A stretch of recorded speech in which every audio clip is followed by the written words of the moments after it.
आमदार विकास ठाकरे यांच्या पाठोपाठ आता अतुल लोंढे आणि नितीन राऊत यांनीही मुख्यमंत्री पदाबाबत एक विधान केले।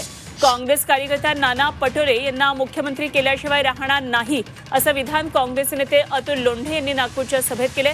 तर पटोले कुठेतरी पोहोचले पाहिजेत, राज्याला 32 वर्षांपासून विदर्भाचा मुख्यमंत्री मिळालेला नाहीये अशी खंत काँग्रेस नेते नितीन राऊत यांनी यावेळी बोलून दाखवली।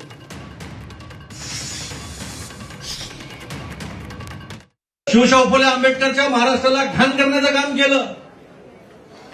त्याच्यामुळे या नागपूरमध्ये जे तुमचं हेडक्वार्टर आहे त्या हेडक्वार्टरमध्ये तुम्हाला झोपल्याशिवाय काँग्रेसचा कार्यकर्ता राहणार नाही आणि या विदर्भातून नाना भाऊला मुख्यमंत्री बनवल्याशिवाय हा काँग्रेसचा कार्यकर्ता शांत बसणार नाही याची तुम्हाला आज आम्ही कळवली आहे। मला वाटत नाही की नाना भाऊ सारख्या व्यक्तिमत्वाचं कुठेतरी पोहोचले पाहिजेत ना राज्यामध्ये। अरे विदर्भाला वसंतराव नाईकानंतर आणि सुधाकर नाईकानंतर 32 वर्ष झाले आजपर्यंत मुख्यमंत्री मिळाला नाही। लहानशी गोष्ट नाही। जेव्हा जेव्हा विदर्भाने भरपूर आमदार या राज्याला दिले तेव्हा तेव्हा राज्यात आपली सरकार आली, काँग्रेसची सत्ता आली।